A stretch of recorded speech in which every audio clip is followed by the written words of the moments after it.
तो आज हम पढ़ने वाले हैं परसेंटेज का चैप्टर। बहुत ही इंपॉर्टेंट चैप्टर है ये।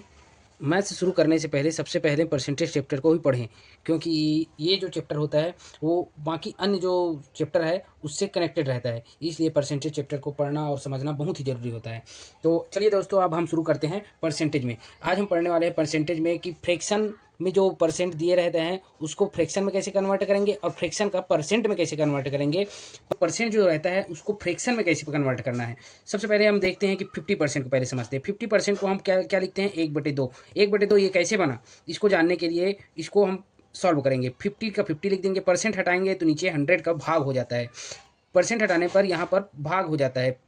तो इस प्रकार से ये 1/2, इस प्रकार यह 1/2 फ्रैक्शन में कन्वर्ट हो जाता है। इसी प्रकार से हम 10%, 10/100 के बराबर होता है, तो ये 1/10, इसको 1/10 लिखते हैं फ्रैक्शन में।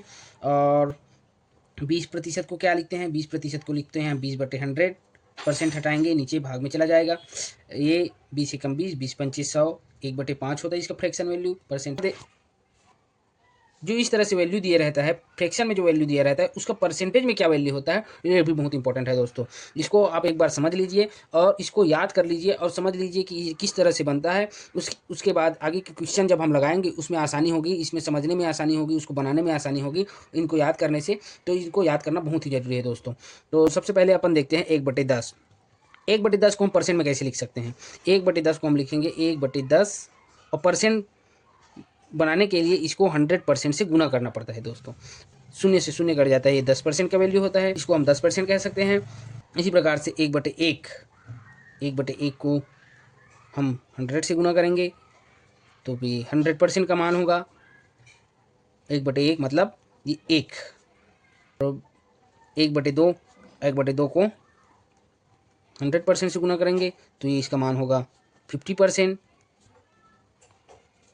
1/3 को करेंगे तो 1/3 को 100 से गुना करने पर बनता है 100/3। इसको गुना करने का तरीका क्या है दोस्तों, आपको पता है। इसको भाग करने का तरीका क्या होता है दोस्तों, इस प्रकार से होता है 3। 3 से इसको भाग देने पर 3 तिया 9, फिर 3 तिया 9, अब बचा रिमाइंडर कितना, 1।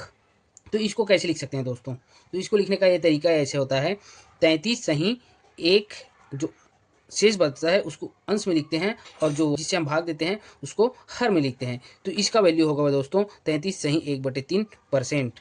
1/4 को हम लिख सकते हैं 1/4 गुणित 100% से इसको गुना कर देंगे तो ये हो 25 बार में कटेगा, तो 25% इसका वैल्यू होता है।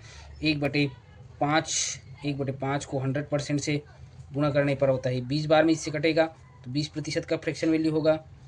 1/6, 1/6 को दोस्तों उसी तरह करेंगे जो 1/3 को किए थे, इसका परसेंटेज वैल्यू होगा तो 16 सही 2/3%। और 1/7 जो होता है 1/7 गुणित 100%, तो 14 सही 2/7%। 1/8, 1/8 को परसेंट में बदलने के लिए 100% से गुना करेंगे तो 12 सही 1/2%।